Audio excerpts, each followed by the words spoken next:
What's going on YouTube? In this video, I'm going to show you how to start a contract staffing agency.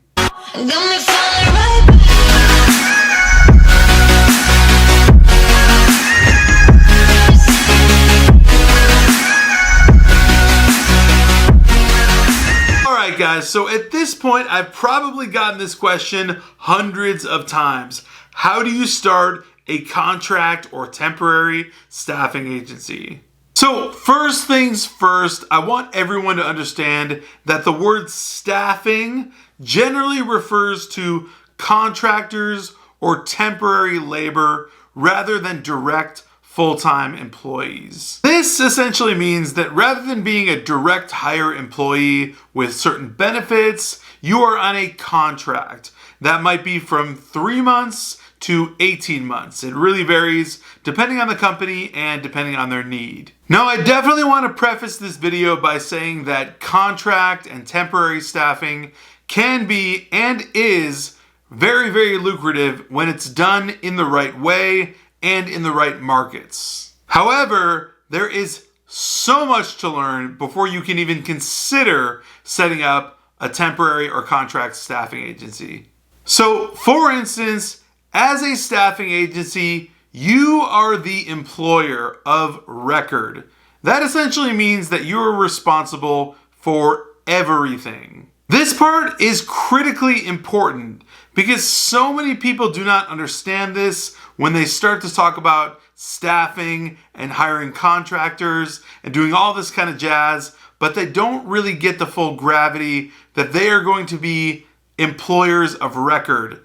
And that means a lot of things. So let's go over exactly what those things mean when you're about to start your shiny brand new temporary staffing agency. Number one is that you must have a large enough general liability insurance policy to cover anything and everything that may or may not happen to your workforce. Let's just say that one of your temporary workers is working at a warehouse and by chance they get run over by a forklift and unfortunately they lose their leg.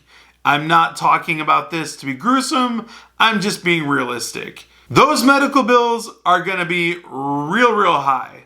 Now, in order to not be responsible for things exactly like this, you need to have a full-on general liability policy that covers things exactly like this. Now, do consider that this insurance policy may be costly up front, but it's not going to be hundreds of thousands costly when something like this happens. Next up, keep in mind that you must have workers' compensation set up for all of your temporary workers. This is mandated by federal law. You can definitely get audited for this, and it can get very ugly. Now, setting up workers' comp varies from state to state. It's always different. In my state, Washington State, it actually is run through the state and it just tacks on right to your taxation. However, in other states, you actually have to purchase a policy for workers' comp, and it's essentially pennies on the dollar for every hour that your employee works. Beyond that, you also need to onboard all of your temporary workers. Now, this means filling out an I-9 form and a W-4 form. What these essentially mean is, are you a citizen? Are you capable of working in the United States legally? And the W-4 form essentially gives the government everything they need to know about the employee for proper taxation policies and other information. Now, number 3, you must pay your employees, considering you are their employer. Specifically, this means that you need to have enough funding, aka money, aka cold hard cash, to pay your contractors every single week. Now, when I field questions from people talking to me about starting a contract or temporary labor agency, this is usually where the disconnect happens because they don't realize that they need to have anywhere from $30,000 to $40,000 to $50,000 cash upfront in order to pay your employees. Please also understand that you will not get paid by your client until the end of the month. In a nutshell, that basically means get ready to be broke until your client pays you. Now, of course, this is totally okay if you manage your money properly, but this is very not okay if you do not manage your money properly.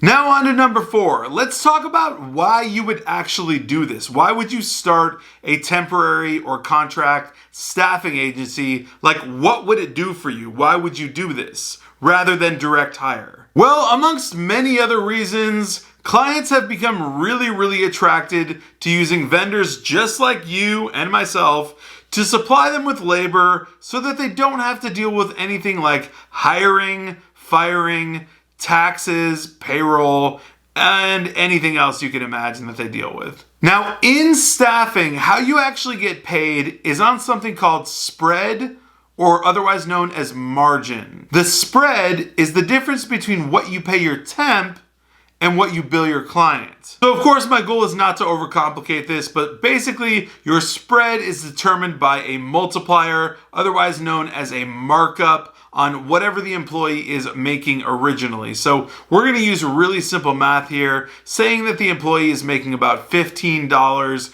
and for purposes of simple math, we're going to use a spread of 1.5 times that amount. With that math, that means that you are going to be billing your client $25 per hour every single hour that your contractor works. Now, of course, before anything can happen whatsoever, your client must agree fully in writing in a contract to the exact bill rate that you're going to be charging them every single hour that your temps are working. So again, doing some simple math, we've come up with a 1.5 multiplier. That means you're going to pay your employee $15 an hour and you are going to bill the client $25 per hour, which essentially leaves a $10 spread or margin in between those two numbers. Keep in mind that $10 spread is for every single hour that your temp works. Not so fast, take it easy.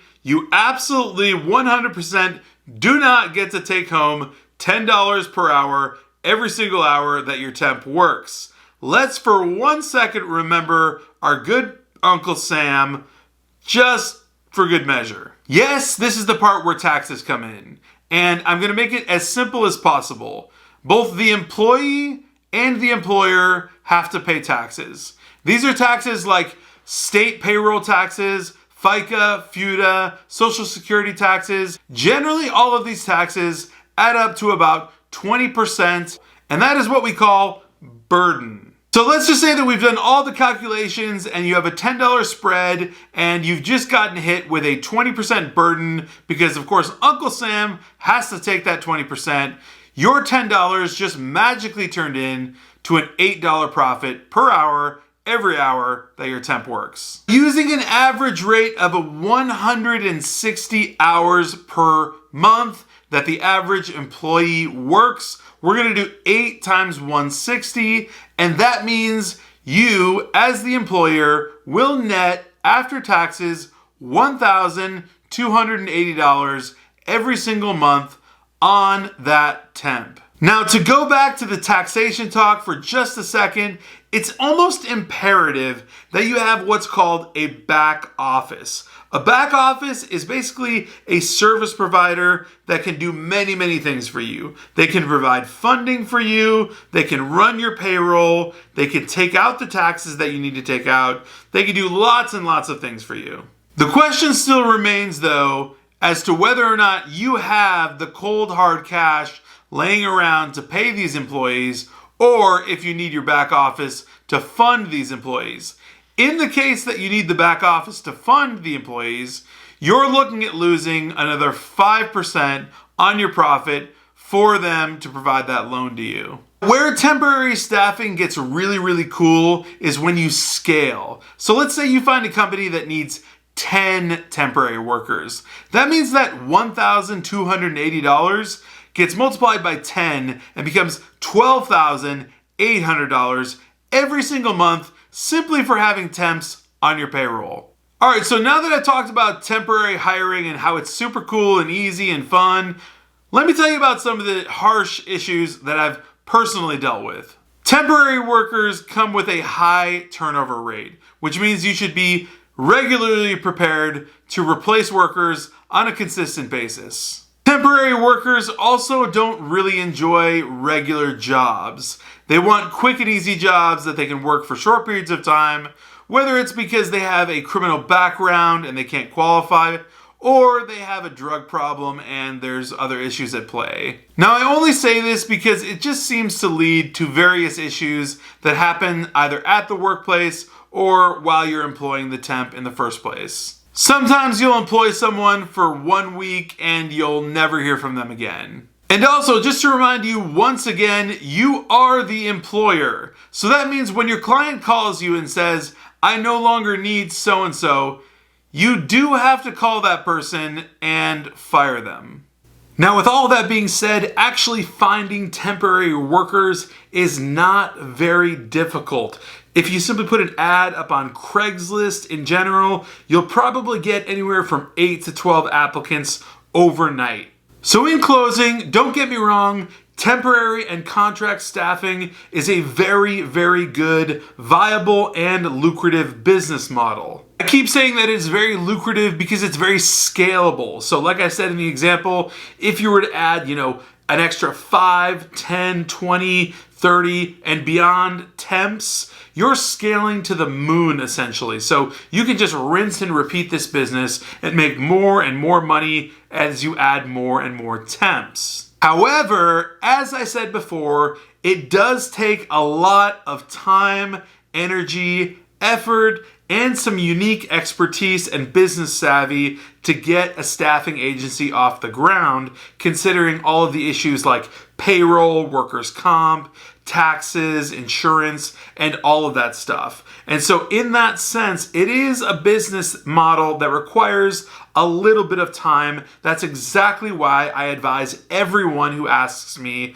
to not do this until you have about 8 to 9 months of direct hire experience under your belt first. Number one, so you can get a feel for the entire market. And number two, so you can put away some cash on the side so that you can actually self-fund your temporary operation instead of using a payroll funder that's going to cost you 5%. So, if you found this video valuable and informative, please smash that like button as well as hit the subscribe button and the alert button so that you know every single time I release a brand new video. I really appreciate you guys. Until then.